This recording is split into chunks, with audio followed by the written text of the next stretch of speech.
Now we're going to talk about the soul and its relationship to the energy body. Oftentimes we ask the question, what does the soul have to do with the energetic body? How is the soul related to the energetic body? And how do they work together in unison? So what we're going to do now is that we're going to call through our guides and we're going to have them speak about how the soul itself is an integral part of the energetic body. Okay, great. So this will be a channeled session on the soul and the energy body. So in order to connect to our higher self,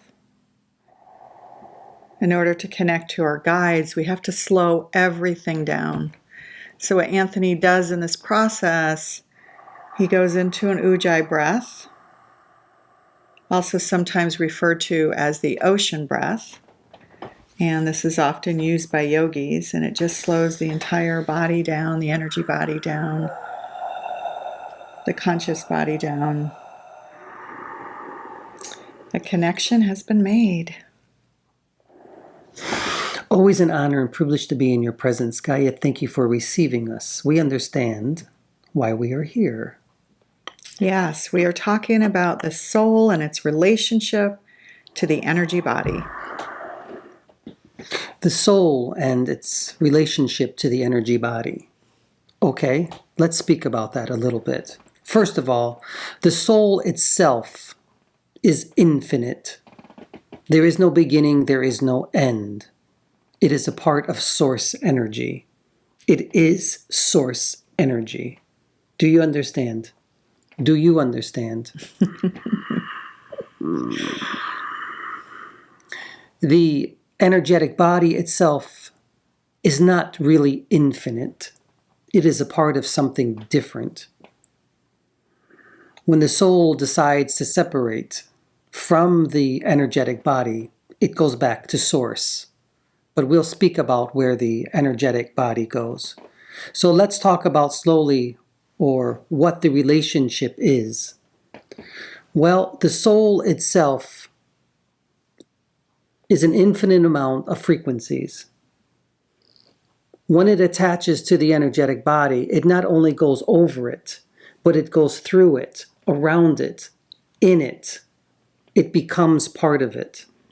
And there is no separation between the soul and the energetic body. They are one. They are one for an experience in this vibration. That's really what their relationship is. They work together all the time. Always. They will be together until they decide to separate. So what's the relationship between the two? So we had talked about earlier that the soul is made up of three parts. Yes. It's made of the soul itself, it's made of spirit, and it's made of the third component, which is the nous, the Greek word nous, which is sort of the higher mind, if you like, and that's the communication between the two. Yes. In essence, we will say that's what it is. So you can give an idea of it, a linear perspective of what the soul is. But the soul itself is so much more than just soul, nous, and spirit. But we're going to keep it to those three aspects of what it is. When the soul is a part of the energetic body, the soul has the opportunity to become awake again. But how does it do that? It needs the energetic body to do the work. Will the energetic body, will it do the work so that the soul can remember who and what it is? Well, we don't know. It's dependent upon the energetic body as well. You see, they both must work together. Once the energetic body starts to expand outward, the soul starts to become alive again. Not that it's dead, only that it's just existing. So it's more like it's asleep. In a sense, yes. It's asleep or it's simply just having an experience. So when you say that it's expanding, the energy body expands, which expands the soul. Can you explain what you mean by that with Yes. examples? For example, oftentimes you talk about having awakenings, Kundalini awakenings, all of these esoteric ascensions. This is all it is. You, as the energetic body, all of you are having these experiences. You're feeling something special, something unique, something going on you don't understand. You're starting to understand that you are a part of something greater. That's what's happening. All of the chakras are lighting up again. All of the Kundalini is going up and down again. When that happens, it's like sticking a cord into the socket and watching the Christmas tree all light up all at the same time. It almost seems like the Christmas tree just starts to expand. All the lights expand into the universe. That's what you're doing. You're lighting everything up. When that happens, the soul becomes alive. Like that. Not so much that noise, but that's what it's like. It starts to expand. And when that happens, you start to become a beacon of light for everybody. This is why we said, once you become awake not only for you, but for the entire universe. Do you understand? So when you say it becomes awake and it becomes enlivened, this is when we are, I guess, in our soul's alignment, right? Our soul's alignment and our soul's purpose, and we're stepping into the purpose that our soul wanted to do on this earth realm. Now, when we say that it becomes alive, we're only saying that there's only one aspect, one hair of the soul that is becoming alive right now. Because all of the other frequencies are doing other things as well. But this frequency of the part of the soul now, of the energetic body, is starting to become alive. This is why we said what you do here in this vibration is going to affect all of the other hairs or frequencies of your soul. And when you do that, again, you are communicating with the all. You see, everything is connected. Isn't that amazing? It's incredible, you know. You have no idea how complex it is and how simple it is all at the same time. So that is the relationship between the soul and the energetic body. They are always a part of each other, but they do separate. So tell me, you talked about the complexity and also the simplicity. So what is the complex part of it? And then we'll talk about the simplicity. The complex part of it is that oftentimes you see the soul as just a clump of, like Play-Doh, clay, but that's not what it is. And that clay becomes something more. It's so much more. As I said, it's only one aspect that's having one experience within this energetic body in this particular vibration at this time. Where are the other infinite amounts of your soul? What are they doing? Well, they're having experiences as well. That's the complexity of it.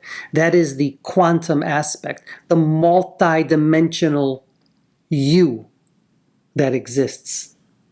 But what is the simplicity of it? The simplicity of it is this. You have the ability to change your energetic bodies and enlighten or awaken the soul, this aspect, with just a thought. The I am that I am. It's that simple. Or I am who I am. Yes, that too. So is this the chakras that exist beyond the crown chakra as kind of almost that beacon or that portal to these higher realms? I know what you're speaking about. You're wondering about things that you call the stellar gateway chakra. Well, that's true. There is a stellar gateway chakra that lies outside of your soul itself, that connects you directly to source energy. It's like what you call a silver cord that's connected all the time. It's always there. But there are other chakras as well, other beams, other circles, other discs that lead up there as well. Some of you know what they are, others don't, but that's okay. But it is nothing more than you might think of a cord with beams of light around it. And you can call them chakras or whatever you want to call them, but there are many as well. So are those the macro chakras? Because I know micro chakras exist as well, and I'm assuming they kind of exist within those discs. You could say that these are the macro chakras because the micro chakras are what exist also within the energetic body. That's really the difference. And then the earth star, which is also within the soul itself, that connects directly to the vibration.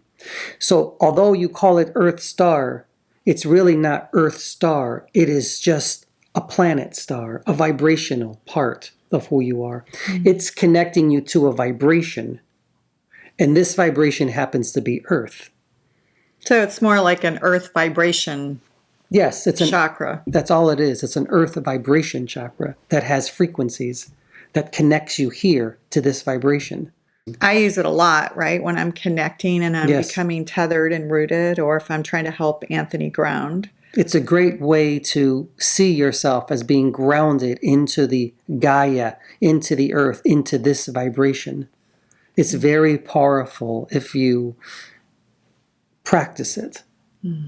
So that is the connection between the soul and the energetic body, and some of the more esoteric, you call them, chakras that are outside of the soul and within the soul itself. Thanks Thank for you. being here. Thank you, and thank you for receiving us. We will allow Anthony now Thank you. to come in a bit more. Disconnecting and allowing Anthony's light and soul to shine a little brighter. Yes, it's always a trip. Well, we hope you enjoyed what our guides had to say about the soul and its connection to the energy body. Thank you.